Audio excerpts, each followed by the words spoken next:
जय माता दी। आइए संतोषी माता की कथा सुने। एक गांव में एक बुढ़िया रहती थी जिसके 7 बेटे थे। 6 बेटे कमाने वाले थे और एक बेटा निकम्मा था। बुढ़िया माँ 6 बेटों का जूठा 7वें पुत्र को देती थी। 7वां पुत्र एक दिन अपनी पत्नी से बोला, देखो मेरी माता का मुझ पर कितना प्रेम है। वह बोली, क्यों नहीं, सबका जूठा बचाकर तुम्हें खिलाती है। वह बोला, जब तक आंखों से ना देखे मान नहीं सकता। पत्नी ने हंसकर कहा, देख लोगे तब तो मानोगे। एक दिन बाद एक बड़ा त्योहार आया। घर में 7 प्रकार के भोजन और चूरमा के लड्डू बने। वह पत्नी की बात को जांचने के लिए सिर दर्द का बहाना बनाकर पतला कपड़ा सिर पर ओढ़कर रसोई में जाकर सो गया और कपड़े में से सब देखता रहा। 6 भाई भोजन करने आए। उसने देखा माँ ने उनके लिए सुंदर सुंदर आसन बिछाए, 7 प्रकार की रसोई परोसी और आग्रह करके उन्हें भोजन कराती रही। वह देखता रहा। 6 भाई भोजन कर उठ गए तब माँ ने उनकी 5 थालियों में से लड्डुओं के टुकड़े को उठाया और एक लड्डू बनाया। जूठन साफ कर माँ ने उसे पुकारा, बेटा उठ, तेरे भाइयों ने भोजन कर लिया है, तू भी उठकर भोजन कर ले। उसने कहा, माँ मुझे भोजन नहीं करना, मैं परदेश जा रहा हूँ। माँ ने कहा, कल जाना हो तो आज ही जा। वह बोला, हाँ हाँ जा रहा हूँ। यह कहकर वह घर से निकल गया। चलते समय उसे पत्नी की याद आई।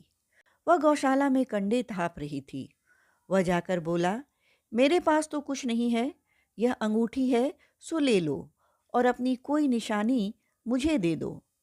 वह बोली, मेरे पास क्या है, यह गोबर से भरा हुआ हाथ है।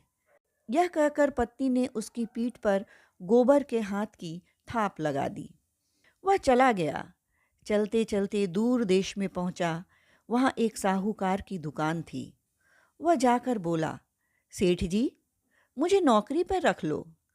साहूकार को नौकर की सख्त जरूरत थी। साहूकार ने कहा, काम देखकर तनख्वाह मिलेगी। उसने कहा, सेठ जी जैसा आप ठीक समझें। उसे साहूकार के यहाँ नौकरी मिल गई। वह वहाँ दिन रात काम करने लगा। कुछ दिन में दुकान का लेन देन, हिसाब किताब, ग्राहकों को माल बेचना, सारा काम करने लगा। साहूकार के 7-8 नौकर थे। वे सब चक्कर खाने लगे, लेकिन उसने अपनी लगन, परिश्रम और ईमानदारी से सभी को पीछे छोड़ दिया। उसे अपने परिश्रम का फल भी मिला। सेठ ने उसका काम देखा और 3 महीने में ही उसे मुनाफे में साझीदार बना लिया। परिश्रम करते करते 12 वर्ष हो गए। वह नगर का नामी सेठ बन गया और सेठ अपना सारा कारोबार उस पर छोड़कर बाहर चला गया। इधर उसकी पत्नी पर क्या बीती यह भी सुने। सास ससुर उसे दुख देने लगे। गृहस्थी का काम करवाकर उसे लकड़ी लेने जंगल में भेजते। इस बीच घर की रोटियों के आटे से जो भूसी निकलती उसकी रोटी बनाकर रख दी जाती और फूटे नारियल के बर्तन में उसे पानी दिया जाता। इस तरह दिन बीतते गए। एक दिन जब वह जंगल में लकड़ी लेने जा रही थी, तब उसे रास्ते में बहुत सी स्त्रियां संतोषी माता का व्रत करती हुई दिखाई दी। यह वहां खड़ी होकर पूछने लगी, बहनों यह तुम किस देवता का व्रत करती हो और इसके करने से क्या फल मिलता है? इस व्रत की करने की क्या विधि है? यदि तुम अपने इस व्रत का विधान मुझे समझाकर कहोगी तो बड़ा ही एहसान मानूंगी। उनमें से एक स्त्री बोली, सुनो, यह संतोषी माता का व्रत है। इसके करने से निर्धनता, दरिद्रता का नाश होता है, लक्ष्मी आती है, मन की चिंताएं दूर होती है, मन को प्रसन्नता और शांति मिलती है, पुत्रहीन को पुत्र मिलता है और प्रीतम बाहर गया हो तो शीघ्र घर लौटता है, कुंवारी कन्या को मन पसंद वर मिलता है, चलता हुआ मुकद्दमा खत्म हो जाता है, कलह क्लेश भी खत्म हो जाते हैं, घर में सुख शांति आती है, साथ ही धन जायदाद का लाभ होता है तथा और भी मन में कुछ भी कामना हो सब संतोषी माता की कृपा से पूरी हो जाती है। इसमें कोई संदेह नहीं। वह पूछने लगी, यह व्रत कैसे किया जाता है, यह भी बताओ तो बड़ी कृपा होगी। वह स्त्री कहने लगी, बिना परेशानी, श्रद्धा और प्रेम से जितना भी बन सके प्रसाद लेना। 5.25 पैसे से 5.25 आने तक, इससे भी ज़्यादा शक्ति और भक्ति के अनुसार गुड़ और चना लें। हर शुक्रवार को निराहार रहकर कथा कहना और सुनना। इसके ओम बीच कभी न टूटे। लगातार नियम पालन करना। सुनने वाला कोई ना मिले तो घी का दीपक जलाकर उसके आगे जल के पात्र को रखकर कथा कहना, परंतु नियम ना टूटे। जब तक कार्य सिद्ध न हो, नियम पालन करना और कार्य सिद्ध हो जाने पर व्रत का उद्यापन करना। 3 मास में माता पूरा फल प्रदान करती है। यदि किसी के ग्रह खोटे हैं तो भी माता 1 वर्ष में अवश्य उसको अनुकूल करती है। कार्य सिद्ध होने पर ही उद्यापन करना चाहिए, बीच में नहीं। उद्यापन और 2.5 सेर आटे का खाजा तथा इसी के अनुसार खीर तथा चने का साग बनाना। 8 बच्चों को भोजन कराना। जहाँ तक मिले देवर, जेठ, भाई, बंधु, कुटुंब के लड़के लेना। ना मिले तो रिश्तेदारों और पड़ोसियों के लड़के बुलाना, उन्हें भोजन कराना, यथाशक्ति दक्षिणा देना, माता का नियम पूरा करना। ध्यान रखना उस दिन घर में कोई खटाई न खाए। यह सुन वह वहाँ से चल दी। रास्ते में लकड़ी के बोझ को बेच दिया और उन पैसों से गुड़ चना ले माता के व्रत की तैयारी कर आगे चली। रास्ते में संतोषी माता के मंदिर में जा माता के चरणों में लौटने लगी। विनती करने लगी, माँ, मैं दीन हूँ, निपट हूँ, मूर्ख हूँ, व्रत के नियम कुछ नहीं जानती, मैं बहुत दुखी हूँ। हे माता, मेरा दुख दूर कर, मैं तेरी शरण में हूँ। माता को दया आई। एक शुक्रवार बीता, दूसरे शुक्रवार को ही उसके पति का पत्र आया और तीसरे शुक्रवार को उसका भेजा हुआ पैसा आ पहुंचा। यह देख जेठानी मुंह चिढ़ाने लगी, कितने दिनों बाद इतना पैसा आया है, इसमें क्या बड़ाई है। लड़के ताने देने लगे, काकी के पास अब पत्र आने लगे हैं, रुपया आने लगा है, अब तो काकी की खातिर बढ़ेगी, अब तो काकी को बुलाने से भी नहीं बोलेगी। बेचारी सरलता से कहती, भैया पत्र आए, रुपया आए तो हम सब के लिए अच्छा है। ऐसा कहकर आंखों में आंसू भरकर संतोषी माता के मंदिर में जा मातेश्वरी के चरणों में गिरकर रोने लगी। माँ, मैंने तुमसे पैसा नहीं मांगा, मुझे पैसे से क्या काम, मुझे तो अपने सुहाग से काम है, मैं तो अपने स्वामी के दर्शन और सेवा मांगती हूँ। तब माता ने प्रसन्न होकर कहा, जा बेटी, तेरा स्वामी जल्दी ही आएगा। यह सुन खुशी से बावली हो वह घर आकर काम करने लगी। संतोषी माँ विचार करने लगी, इस भोली पुत्री से मैंने कह तो दिया कि तेरा पति शीघ्र आएगा, पर आएगा कहाँ से? वह तो इसे स्वप्न में भी याद नहीं करता। उसे इसकी याद दिलाने तो मुझे ही जाना पड़ेगा। संतोषी माता ने उस बुढ़िया के बेटे को स्वप्न में समझाया, पुत्र, तेरी घरवाली कष्ट उठा रही है। वह बोला, हाँ माता, यह तो मुझे मालूम है, पर मैं क्या करूं? वहाँ कैसे जाऊं? परदेश की बात है, लेन देन का सारा हिसाब किताब है, कोई जाने का रास्ता नजर नहीं आता। आप ही कोई राह दिखाएं कि वहाँ कैसे जाऊं? माँ कहने लगी। सवेरे नहा धोआकर संतोषी माता का नाम ले, घी का दीपक जला, दंडवत कर और दुकान पर जा बैठना। देखते देखते तेरा लेन देन चुक जाएगा, जमा माल बिक जाएगा, सांझ होते होते धन का ढेर लग जाएगा। वह अगले दिन सुबह बहुत ही जल्दी उठा। उसने अपने मित्रों से माता के स्वप्न में दी गई बात सुनाई। वे सब उसकी बात सुनकर उसकी खिल्ली उड़ाने लगे। वे कहने लगे, कहीं कभी सपने की बात भी सच्ची होती है। एक बूढ़ा व्यक्ति बहुत ही समझदार था। वह बोला, देखो भाई, मेरी बात मानो, इस तरह झूठ और सच कहने से अच्छा है कि देवता ने जैसा कहा वैसा ही करो, तेरा क्या जाता है। बूढ़े की बात मानकर वह नहा धोकर संतोषी माता को प्रणाम किया, फिर भी दीपक जलाकर दुकान पर जा बैठा। शाम तक धन का ढेर लग गया। वह हैरान हो गया। मन में संतोषी माता का नाम ले प्रसन्न हो घर जाने के वास्ते गहना, कपड़ा और सामान खरीदने लगा। सब काम से निपट कर अपने घर को रवाना हुआ। उधर उसकी पत्नी जंगल में लकड़ी लेने गई। लौटते वक्त थक जाने के कारण संतोषी माता के मंदिर पर विश्राम करने लग गई। यह तो उसका रोज रुकने का स्थान था। धूल उड़ती देख उसने माता से पूछा, हे माता, यह धूल कैसे उड़ रही है? माँ ने कहा, हे पुत्री, तेरा पति आ रहा है। अब तू ऐसा कर, लकड़ियों के 3 बोझ बना। एक नदी के किनारे रख, दूसरा मेरे मंदिर पर, तीसरा अपने सिर पर रख।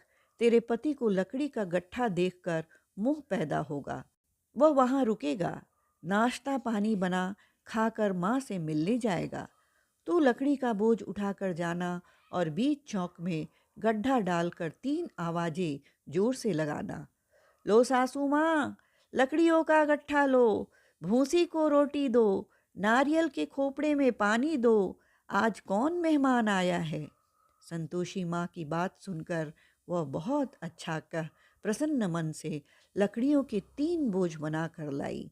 एक नदी के तट पर, दूसरा माता के मंदिर पर रखा। इतने में ही मुसाफिर वहां आ पहुंचा। सूखी लकड़ी देख उसको इच्छा हुई कि अब वह वहीं विश्राम कर ले और भोजन बनाकर खा पीकर गांव चले। इस प्रकार भोजन कर विश्राम कर वह अपने गांव में आ गया। उसी समय बहू सिर पर लकड़ी का गट्ठा लिए आई।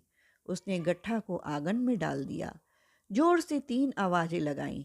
लो सासू माँ, लकड़ी का गट्ठा लो, भूसी की रोटी दो, नारियल के खोपड़े में पानी दो, आज कौन मेहमान आया है? यह सुनकर सास ने अपने दिए हुए कष्टों को भुलाने के लिए कहा, बहू, तू ऐसा क्यों कहती है? तेरा मालिक ही तो आया है। बैठ, मीठा भात खाकर कपड़े गहने पहन। पत्नी की आवाज़ सुनकर उसका स्वामी बाहर आया और उसके हाथ में पहनी अंगूठी देखकर व्याकुल हो गया।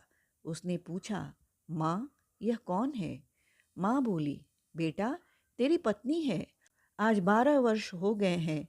जब से तू गया है, तब से सारे गांव में जानवर की तरह भटकती फिरती है। काम काज कुछ नहीं करती, 4 समय आकर खा जाती है और अब मुझे देखकर भूसी की रोटी और नारियल के खोपड़े में पानी मांगती है। वह बोला, माँ, मैंने इसे भी देखा है और तुम्हें भी। मुझे दूसरे घर की चाबी दो, मैं उसमें रहूँगा। ठीक है बेटा, जैसी तेरी मर्जी, कहकर माँ ने चाबी का गुच्छा बेटे के सामने रख दिया। उसने दूसरे घर को खोलकर सारा सामान जमाया। एक ही दिन में वहाँ राजा के महल जैसा ठाट बाट बन गया। अब क्या था, वह सुख भोगने लगी। अगला शुक्रवार उसने पति से कहा, मुझे संतोषी माता का उद्यापन करना है। पति बोला, बहुत अच्छा, खुशी से कर लो। वह उद्यापन की तैयारी करने लगी। जेठ के लड़कों को भोजन के लिए कहने गई। उन्होंने मंजूर किया, परंतु पीछे से जेठानी ने अपने बच्चों को सिखाया, देखो रे, भोजन के समय सब लोग खटाई मांगना, जिससे उसका उद्यापन पूरा ना हो।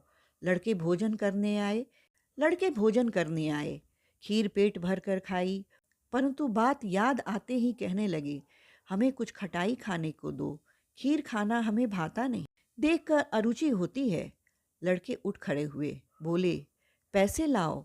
भोली बहू कुछ जानती न थी, उसने उन्हें पैसे दे दिए। लड़कों ने बाजार जाकर उन पैसों से इमली खरीदी और खाई। यह देखकर बहू पर माताजी ने कोप किया। राजा के दूत उसके पति को पकड़कर ले गए। अब सब मालूम हो जाएगा जब जेल की रोटी खाएगा। बहू से यह वचन सहन नहीं हुआ। वह संतोषी माता के मंदिर में गई और कहने लगी, माता, तुमने यह क्या किया? हंसाकर क्यों रुलाने लगी? माता बोली, पुत्री, तूने मेरा व्रत भंग किया है, इतनी जल्दी सब बातें भूल गई? वह बोली, माता, भूली तो नहीं, ना कुछ अपराध किया है, मुझे तो लड़कों ने भूल डाल दिया, मुझे क्षमा करो माँ। माँ बोली, ऐसी भूल भी कहीं होती है? वह बोली, अब कोई भूल नहीं होगी। अब बताओ, मेरे पति कब आएंगे? माँ बोली, पुत्री, जा, तेरा पति तुझे रास्ता में ही मिलेगा। वह मंदिर से निकलकर बाहर आई तो रास्ते में उसे अपना पति आता हुआ मिला। उसने पूछा, कहाँ गए थे? वह बोला, इतना धन जो कमाया है उसका कर राजा ने मांगा था, वह भरने गया था। वह प्रसन्न होकर बोली, भला हुआ, अब घर चलो। फिर अगला शुक्रवार आया। वह बोली, मुझे माता का उद्यापन करना है। पति ने कहा, ठीक है करो। वह फिर जेठ के लड़कों से भोजन करने को कहने गई। जेठानी ने लड़कों को सिखा दिया, तुम पहले खटाई ही मांगना। लड़के भोजन करने बैठे, लेकिन भोजन करने से पहले ही कहने लगे, हमें खीर पूरी नहीं भाती, जी बिगड़ता है, कुछ खटाई खाने को दो। वह बोली, खटाई खाने को नहीं मिलेगी, खाना हो तो खाओ। उनके उठकर चले जाने पर उसने ब्राह्मणों के लड़के को बुलाकर भोजन करवाया। दक्षिणा की जगह उन्हें एक एक फल दिया। इससे संतोषी माता प्रसन्न हो गई। माता की कृपा से 9 माह बाद उसको चंद्रमा के समान एक सुंदर पुत्र प्राप्त हुआ। पुत्र को लेकर वह प्रतिदिन संतोषी माता के मंदिर में जाने लगी। माँ ने सोचा, यह रोज आती है, आज क्यों न मैं ही इसके घर चलूं, इसका घर तो देखूं सही। यह विचार कर माता ने भयानक रूप बनाया। गुड़ और चने से सना मुख, ऊपर से मुंड के समान होठ, उस पर मक्खियां भिनभिनाती रही। दहलीज पर पैर रखते ही उसकी सास चिल्लाई, देखो रे, कोई चुड़ैल डाकनी आ गई है, इसे भगाओ, नहीं तो सबको खा जाएगी। बहू रोशनदान से देख रही थी। वही प्रसन्न हो उठी, आज मेरी माता मेरे घर आई हैं। यह कहकर दूध पीते बच्चे को गोद से उतार दिया। इस पर सास क्रोध में भरकर बोली, अरे रांड, इसे देखकर कैसे उतावले हुई, जो बच्चे को पटक दिया। इतने में माँ के प्रताप से जहाँ देखो वहाँ लड़के ही लड़के नजर आने लगे।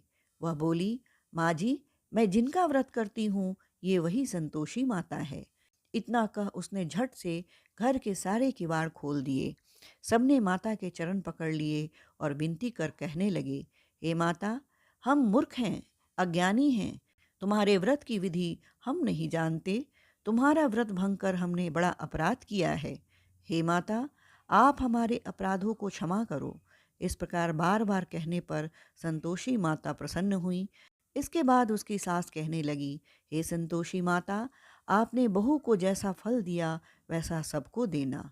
जो यह कथा सुने या पढ़े उसका मनोरथ पूर्ण करना। ये थी संतोषी माता की कथा। जय माता दी।